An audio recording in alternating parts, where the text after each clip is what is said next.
All right. Welcome back to another episode of The Unprofessional Entrepreneur. This week I am joined by Colie James, who I was on her podcast, I want to say a year ago, which is how we kind of started talking. And now she's here to talk to you about her experience purchasing a remix. So if you would like to introduce yourself to everyone and let them know what you're all about. Hey everyone, I'm Colie James. I am the host of the Business First Creatives podcast, and I'm a client experience and systems strategist. Basically, that means that I take the back end of your business and I make it work automatically for you. So you are spending way less time doing your admin and more time doing almost anything else, which is why Felly and I really align, because she has created a way for you to do this with your content creation, which is amazing. And something I loved about you from when I first found you online to applying on your podcast was how offline that your marketing is. It's not offline, but off social media, in that it's your podcast, it's email, it's collaborations more than Instagram threads, and I love that for us because that's where I want to be more in the future. But I want to ask, because I think I know, but I want you to let the people know, where were you at before the remix? What was going through your head when you decided to get your content remixed? So I think I'll just lead an intro to what we discussed. I don't know if it was on my podcast or before we hit record, but one of the reasons that I said yes to you when you pitched my podcast, because by the way, I don't accept pitches ever. You're I probably accepted five. So one of the things that interested me most about Felly is her remix and actually her content repurposing service in general, because I used to hire a team to do that. I think it was 3 years ago now. They have since gone out of business. They do not offer it anymore, but it was very similar to Felly's service. And I was like, oh my God, this is only the second person that I've ever seen offer this, which is you give them the content that's living on your hard drive, and they go in and they make magic. They give you, videos and emails and all of these things. And so when I had you on my podcast, I had a gap. Now, I was producing, I think when I had you on my podcast, it was 2 episodes a week. I've since scaled back a little bit, but I was doing 2 episodes a week, and that was basically anything that I put on social media. So I wasn't really doing a lot of marketing for my services outside of what I talked about on the podcast, and that was being repurposed by my virtual assistant. So when we came together, I was no longer hiring that team. I had a podcast of my own, and that accounted for, if I have to give it a percentage, I would say 90% of my social media content was directly repurposed from my own podcast. And at that point, I did have a good mix of solos and guests. I did a really piss poor job in 2024, so it was all guests. That's a conversation for a different day. I love that though, because I think sometimes people can get caught up in being well, I'm posting, I'm putting content out. But like you said, it's you're putting out your podcast episodes. Great. It's leading back to your podcast, but it's only touching on a fraction of your business. And it's not necessarily content that's selling for you, which is like you said, you had a gap. So I'm happy we could fill that gap. But it's funny you said that 2024 you did mostly guest episodes, because you provided us with podcast episodes, obviously, to be remixed. And it wasn't just your episodes of you talking about your business. You did interviews from your show, and you did interviews on other people's shows that you had done. With choosing the content that you wanted repurposed, what was your process for picking those interviews specifically? So it was really interesting. After you and I had our interview, I was like, you know what? I don't really talk about my VIP day services, my one-to-one services. At that point, I felt like it was a gap. I wasn't really talking about those things. And I was like, let me go grab content that, first of all, had not been repurposed from the team that I'd had previously, and that I felt like I hadn't really done a good job of looking in there to see what there was. So you're right. I did send you a few case study interviews that I had from my very own clients. And then I also sent you several podcast episodes where I was the guest. And I'm pretty sure that you know this, but I'm going to say it for the listening audience anyways. You talk about yourself and your offers so differently when you're on someone else's podcast than your own. I do a really good job of talking about my own offers But even when I'm doing that, it is in a very different tone than when someone else is asking me about my services. And I know for a fact that they don't know anything about me, or that I need to expand to their audience because I'm probably brand new to them. So I specifically love having my guest episodes done for content, because those are episodes that I'm not usually creating content for in my own content process. So having someone like you go in and find all of the nuggets and the ways that I've talked about my offers that I haven't necessarily created content around yet is like the way to go, in my opinion.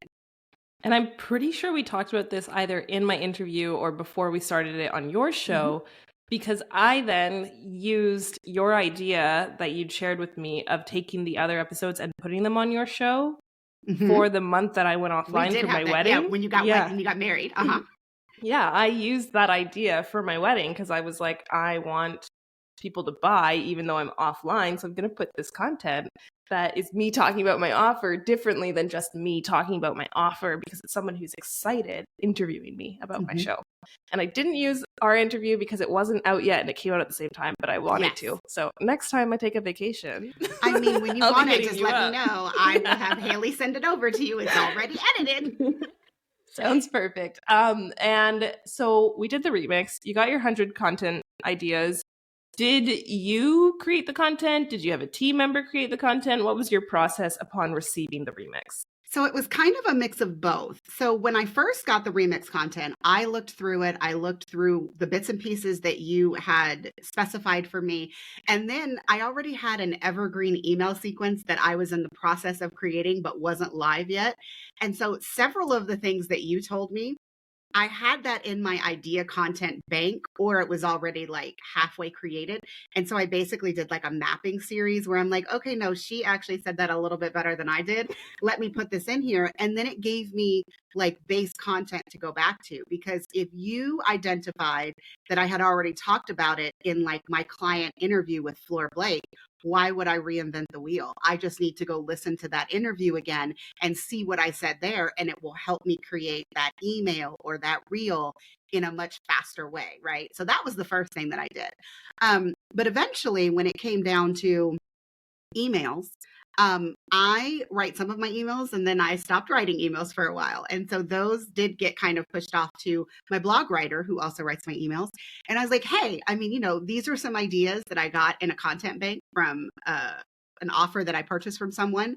Let me know if any of these sound good for us to add to the content, process, the queue. And she was like, oh, okay. And she identified some of those.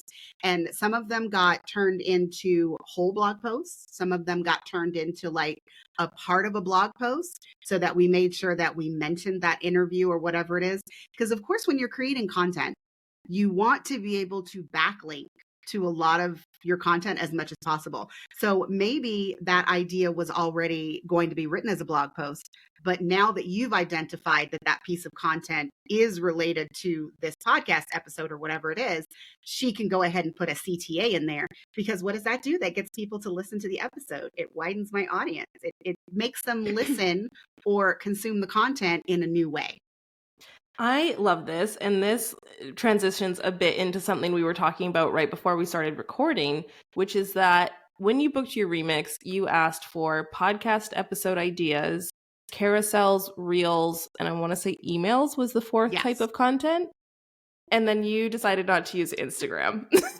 I mean, I decided not to use Instagram, and then I didn't do solo podcast episodes forever. So I will say, now that it is 2025 and I am back on solo episodes, literally the first thing that I did like a month ago was I was like, oh my gosh, where are those episode ideas that Felly gave me last year? Let me put those in the queue and figure out how to talk about them.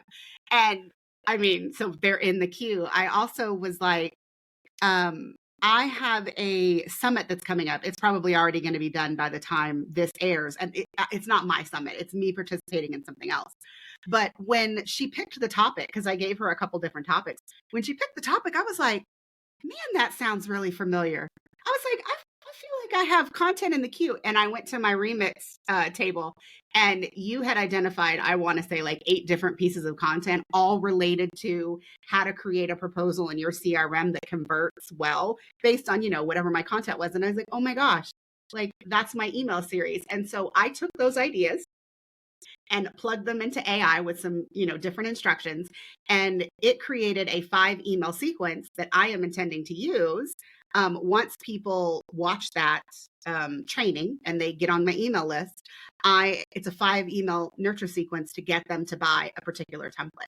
But I don't know that I would have been able to write that so quickly if it hadn't dawned on me, oh my gosh, wasn't that in my remix content? And then I went and I searched for the word proposal inside of my table that you gave me, and it spit out all of the ideas. And I was like, oh yeah, this one, this one, this one.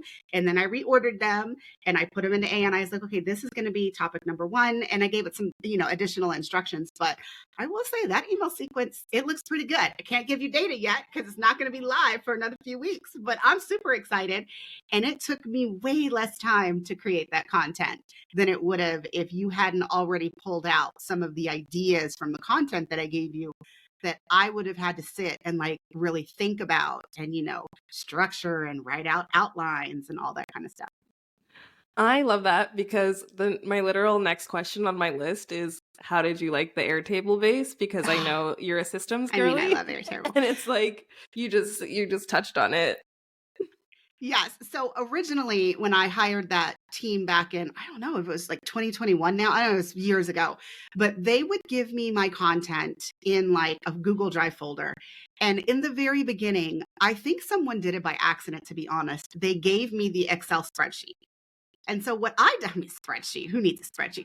So I took it, I turned it into a CSV. I, figured out what was important, and then I fed it into an Airtable base. And I did that for like the first 2 or 3 times that they sent me my content.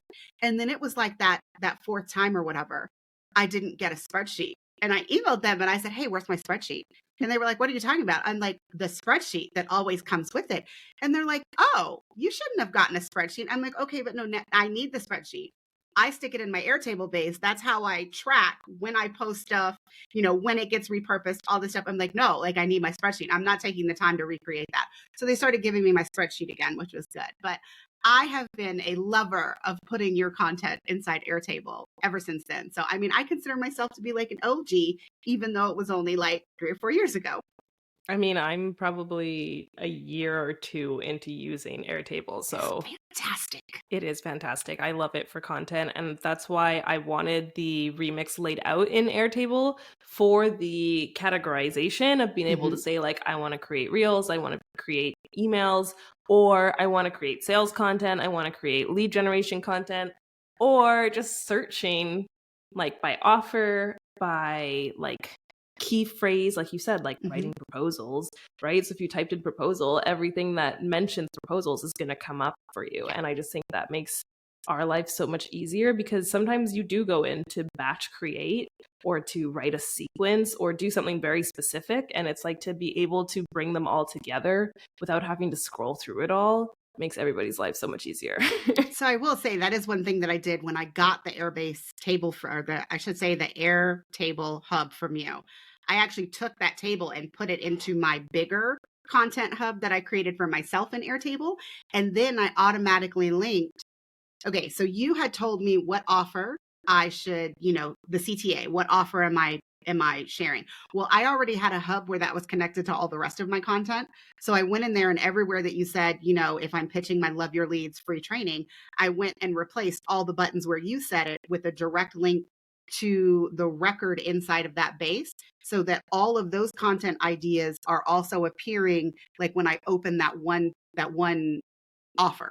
And I can see every piece of content, whether it's been published or not been published. It's all about linking. I mean, that's the thing that people really miss about Airtable versus a spreadsheet. In a spreadsheet, yes, it's organized, but you can't really see the connections and the relationships that your content has to other pieces of your business.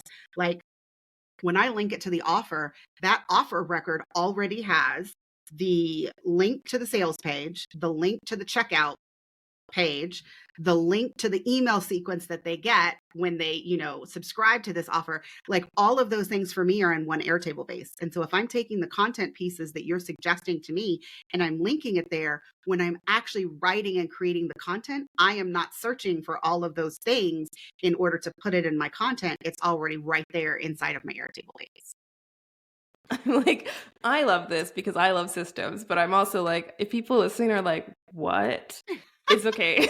You can use the Airtable base in the most basic form, You or you can can. get technical and put it into your custom ones you already have going. And that's like, again, why I love it, because I think you can do So what you flexible. want with the Airtable base provided Yes. to you. Do you have any transformations that you'd like to share with the team?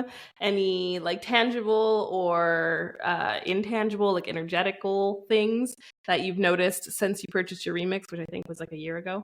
I mean, energetical, definitely. I feel good about never having to figure out what kind of content there is, because like I feel like a lot of us spend a ton of brain space thinking about the content. And so on days when I'm like, you know what, I haven't posted about this in a while. What from my remix have I not shared? What, piece I basically need something to give me a spark. And so when I'm looking through the content, if one seems like, oh, that's it makes me feel a lot better about creating the content. It doesn't feel like such a time suck. And I mean, dare I say, enjoyable. Like, I don't dread making my content like I would if you added in the piece of actually like ideating the content idea first. Like, to me, that's the biggest time suck, because when people are like, oh no, I can think of the ideas easily. Okay, well then are you using some kind of AI to create the content? Because that's a whole nother conversation. But in general, I feel like people might know that they need to talk about this, but it's very difficult to like figure out what the specific thing is that you need to talk about. And that's where the remix comes in, where you are already listening to the interviews, the way that I've talked about it, the way that my clients and my students have talked about it. So you're actually using that language that was in that original piece of content that has probably already worked well. And now we are just repurposing it for a brand new piece of content. I couldn't agree more. I think that everyone talks about like the staring at the blank page, and like feeling frustrated when it comes to content, but it's not even that, because it's like you could have a document full of content ideas or content already created, but when you hit that like, okay, next post, you get back to that blank page of your brain being like, now what? And I think having somewhere to look, or even having the reflex to look, can really change your creation process. I'm going to jump in with one more thing, because now I realize like this is probably your sales pitch for the remix. Anybody can go to ChatGPT and say, I am a Dubsado certified specialist. I help photographers create systems on the back end to run their business easy. Can you give me 20 content ideas? I think all of us are capable of going to ChatGPT, explaining who we are, what we do, and asking it for content ideas. But ChatGPT doesn't really know anything else about your business. It probably doesn't know your voice, your specific offers, and the ways that you talk about what you do. But that is what is different about the remix, because when you're giving it to me, you're not just giving me like ideas. You're giving me ideas on things that I've already spoken about, probably in an elegant way, if I can pat myself on the back like that. But it's something that was meaningful enough to where it was already in the content that I shared with you. And so I do think that like if we were going to rate the content that we get from like a general AI bot, that's probably like a 3, a 4, or a 5.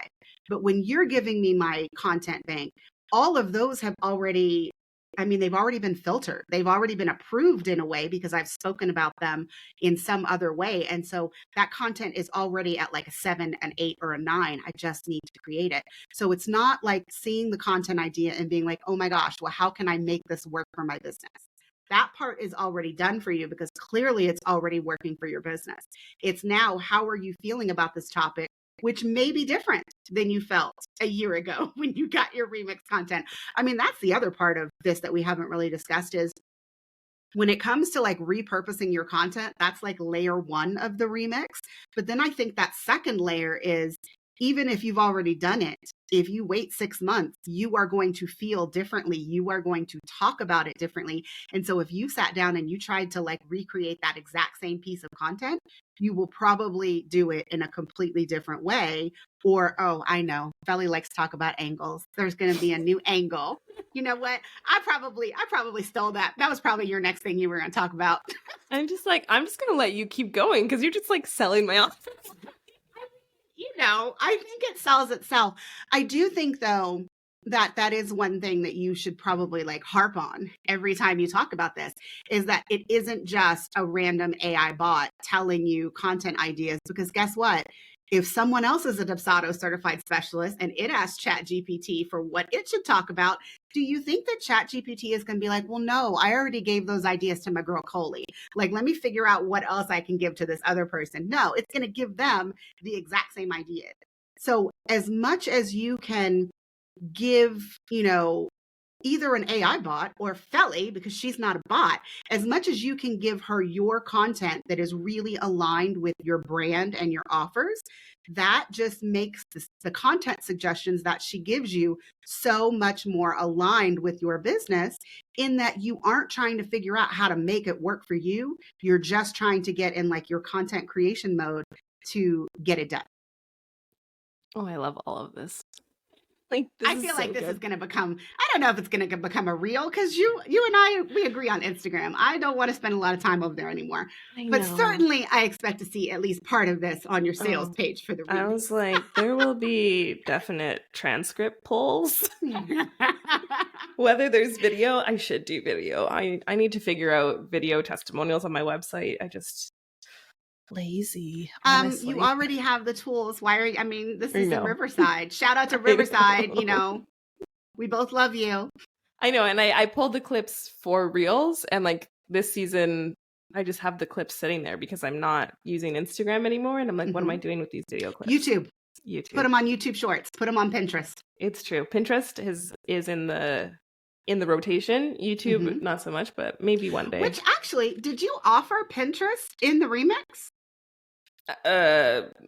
Pinterest, like as in pin descriptions, I mean, it's been so long. I don't remember. Was it one of the options for how you could get your content created? No. Okay. I'm just curious. No. And that's where it's like, I believe there's the option for other. So we do have people who like give requests, but I'm like, for me, I'm just like, so like mind blocked on Pinterest that I'm like, Pinterest is images, and we don't do images. But I have seen people like make really cool graphics out of ideas. So it's definitely something that I can add to my remix list. So let me tell you why I'm interested in Pinterest. And before I book another remix, you're going to figure it out. I had my blog writer, who also is a Pinterest marketer, on my podcast. And after we had our conversation, I was like, no, by the time this airs, I'm going to be using Pinterest. All she had to say to me is that pins are now searched by Google. That's all she had to say to me. Because have you ever noticed when you're Googling something, now there's like a whole bunch of pins at the top that are suggestions for you. So, I mean, I realized that Pinterest is just a bunch of graphics, but really it's those descriptions. It's the likelihood that if you're doing it in a good way, not only will you be found by people on the actual platform, because it is more of a search engine than, like Instagram or some of the other social media platforms. But even the slightest chance that my pins would get found above my competitors' pins on like a Google search, I was like, oh no, I need to put some effort towards this. And it comes and goes. Like 1 week I'll pin a bunch and then I'll be like, oh, I'm done with Pinterest for a while. But that's something I like about Pinterest, is that you can, like, almost like blogging as well, that it's like, okay, when you have the capacity, do it. And then if you fall off for a month, the world's not going to end. And I think that that's because both of those are like search content. I've been thinking about content in like a completely different way, I would say, over like the last 18 months. I do want to put, if I'm going to put effort, if I'm going to spend my time, spend my team's time and pay them to do it, I do want the content to work harder for me. And that's probably why I've just been avoiding Instagram, because the Instagram content doesn't really work for you past the 24 hours. Like, yes, when someone gets on your feed, they can go scrolling. But when's the last time you went on someone's feed and just, well, I know you didn't. So this is for the listening audience. When's the last time you went on someone's feed and like scrolled all the way down? I'm much more likely to figure out where else you are. Like if I'm interested in hiring you, I'm going to see if you have a podcast. Oh, you have a podcast. Let me go subscribe. Let me listen to a few episodes. Let me go see what your blog posts are like. Let me see if you have a YouTube channel. Like scrolling on Instagram for that purpose is just, it's not in my everyday tasks anymore. No, and I agree. Like if I'm considering hiring someone, generally I find them on Threads because that's where I spend all my time. I'll go to their Instagram to see their face. Like I want to see what you look like. I want to see what your branding's like. I want to see your bio. Like, do we vibe? It's kind of a vibe check. And what are your links? And then I'm going straight to your links and I'm looking, do you have a podcast? Do you have YouTube? What's on your website? Like, do you have a blog? Like, where can I see more? Not likely to like opt into an email list right away unless it's something like super juicy that I'm like, oh, this is actually answering what I'm already considering hiring you for. But like, I'm more likely to go for the YouTube or the podcast to hear your voice and hear how you talk about whatever it is I'm interested in, you know? So it's like, Instagram, it's like I just want to see a couple images to see your face, see your reel, and then I'm out. I don't watch or consume any of the content on that platform anymore. Oh, I still consume Disney memes. I still every morning I wake up and I scroll and my feed delights me. Well, right now it's showing me a lot of political stuff. So sometimes I have to like specifically go to some Disney creators and like click on some stuff and then it rewards me with more Disney stuff. But in general, like Instagram is not where I'm going to like suss people out. I am finding that the no like trust factor is much higher for me when I can listen to your podcast and listen to what you sound like and see if you're talking intelligently about whatever it is that your service or your offer is. I agree. And like maybe it's because I'm quite monotone at times or I'm like not an emoji user, but I just want to know your tone of voice in how you talk about things, you know, like because there's so many business books that I can't read because it sounds condescending in my head. And so I'm like, if I'm going to ask you questions and I feel like talked down to, like, I don't want it.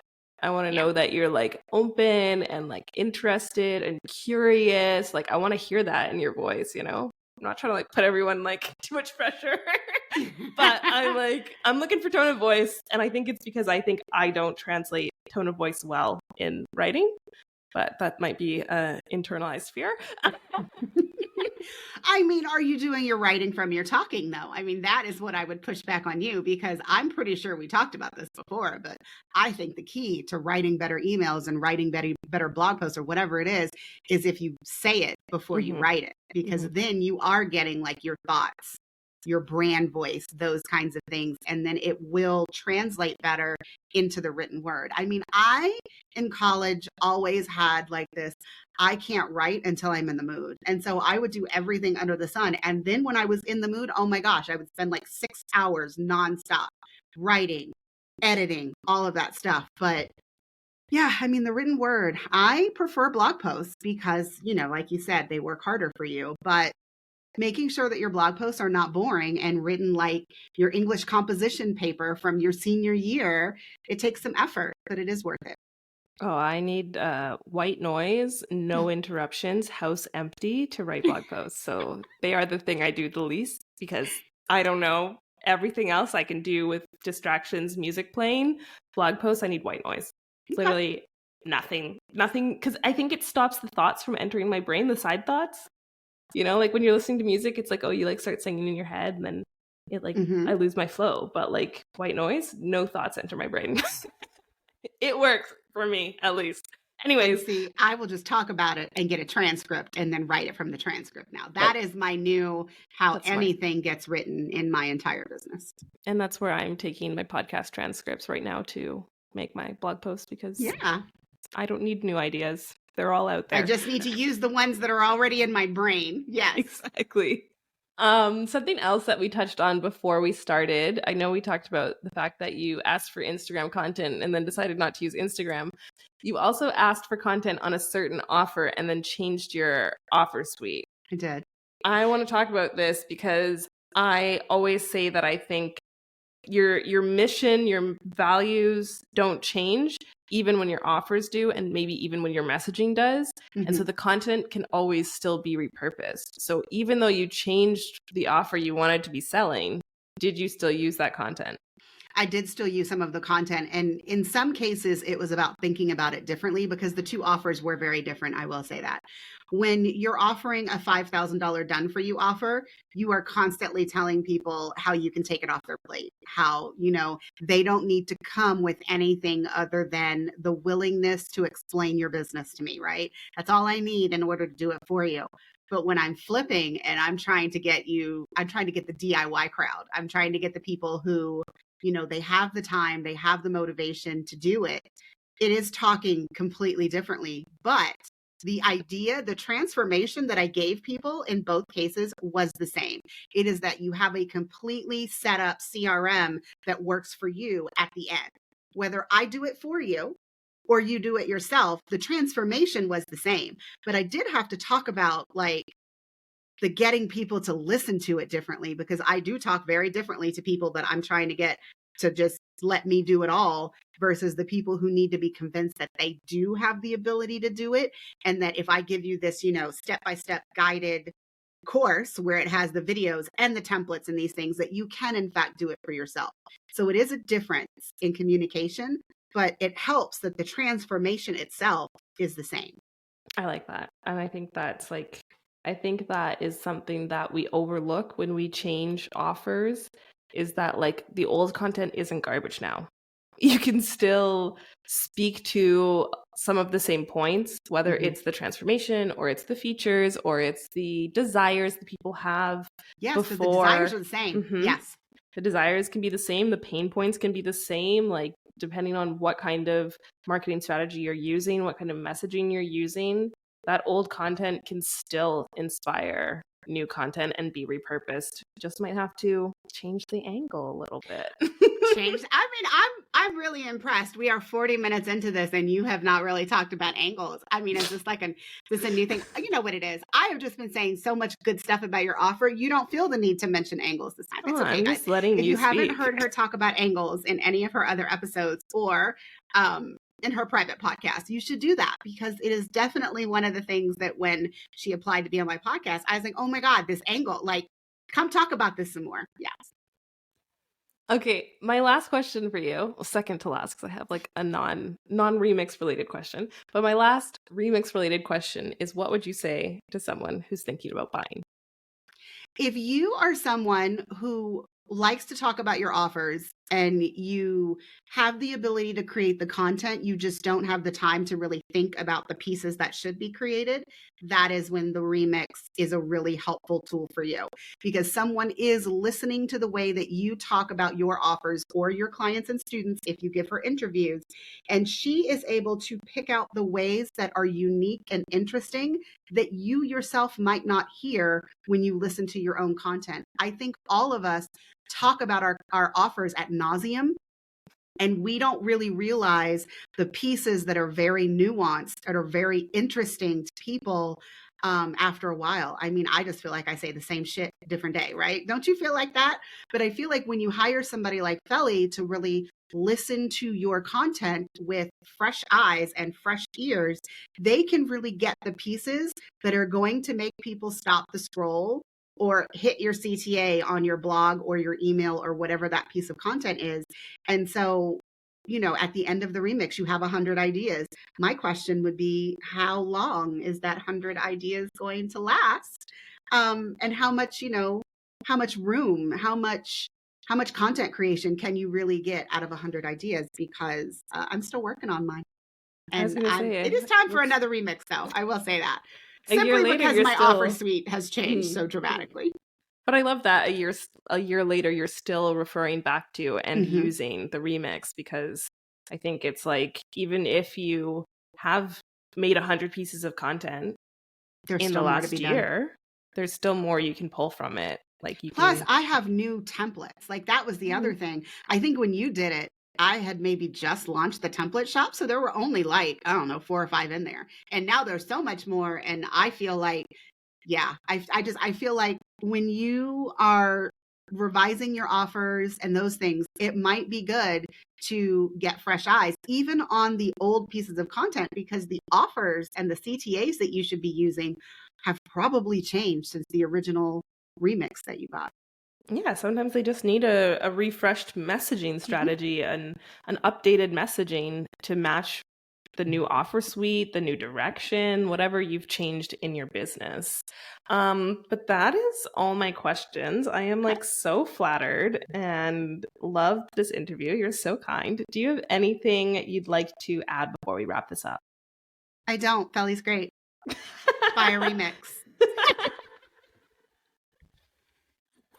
My last question that I ask all my guests is, what makes you an unprofessional entrepreneur?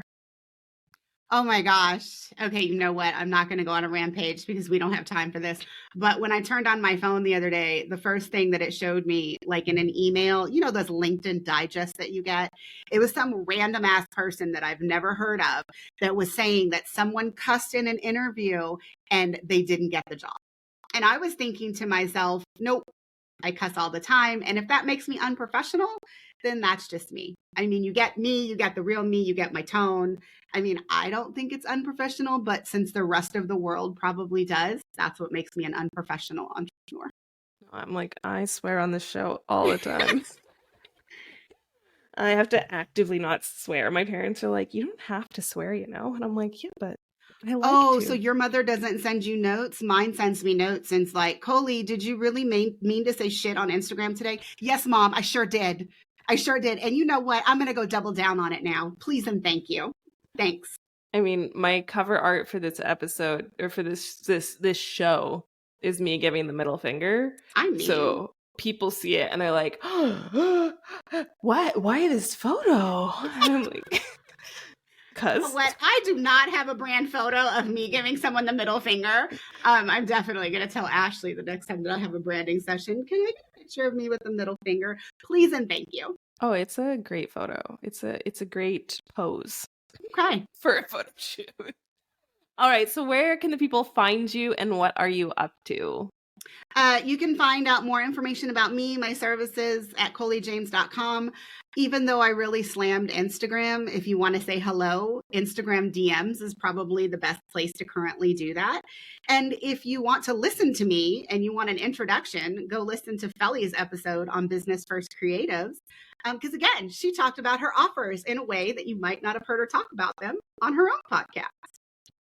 I love that. And I will definitely be doing another, like, what is it called? What did you call it when people... Feed drop. Yes, I will be doing another feed drop because I'm going to Canada for a month in July and there's no way I am trying to bring this microphone with me across the world. Well, see, there you go. Thank you so much for coming. Thank you for all your kind words and I'm looking forward to working with you again. Sounds good. Bye.